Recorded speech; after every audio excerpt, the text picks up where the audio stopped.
बेचारे गरीब मुसलमानों की बात कर रहे थे, गरीब बच्चों की बात कर रहे थे, महिलाओं की बात कर रहे थे कि जैसे इस बिल से सबकी कंडीशन अच्छी हो जाएगी।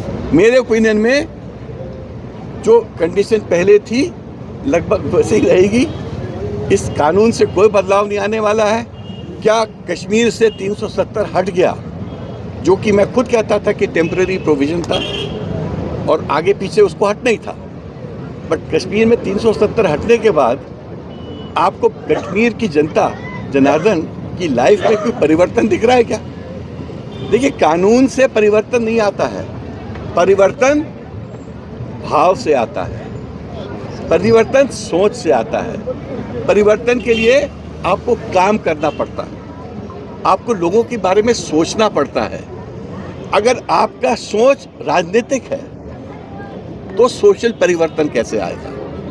अगर आपका सोच ये है कि हमको वोट चाहिए तो परिवर्तन नहीं आएगा। जो लोग जिन्होंने जब भी विश्व में परिवर्तन लाए हैं उन्होंने वोट के बारे में नहीं सोचा है। जब भी आप देख लो विश्व में जिसने परिवर्तन लाया है उसने वोट के बारे में नहीं सोचा है, उसने लोगों के बारे में सोचा है। तो मैं तो उस राजनीति का प्रेमी हूँ या भक्त हूँ जो परिवर्तन की बात सोचता है बट वोट की बात नहीं सोचता है, क्योंकि मैंने जिंदगी भर अपनी लाइफ को कम से कम लोगों से जोड़ के काम करने की लाइफ बनाई है। तो मुझे जब मैं ये सब बातें सुनता हूँ तो दिल में हंसी आती है कि चलो एक चीज़ और उनने कर ली, अब ये भी एक जुमला होगा। हिंदू ग्राम बनने को लेकर धीरेन्द्र शास्त्री ने आधारशिला रखा है। जो बीजेपी नेता है रामेश्वर शर्मा वह कह रहे हैं कि हिंदू ग्राम बनाया जाएगा हिंदुस्तान में। कांग्रेस पार्टी के एक नेता है, उन्होंने इसका विरोध किया है, बोला फिर ऐसे में मुख्य मुस्लिम सिख ईसाई तीनों के गांव अलग अलग बनने चाहिए। क्या कहना है आपका इस पूरे मामले पर? देखिए, जैसे आपने पढ़ा वैसे मैंने पढ़ा। मैं अपनी ज़मीन खरीद लूँ और किसको बसा दूँ ज़मीन में, उसका नियंत्रण तो उसी व्यक्ति के पास होता है। अब मैंने 100 एकड़ ज़मीन खरीद लिया, मैंने 100 एकड़ में अपने लोगों को बसा दिया।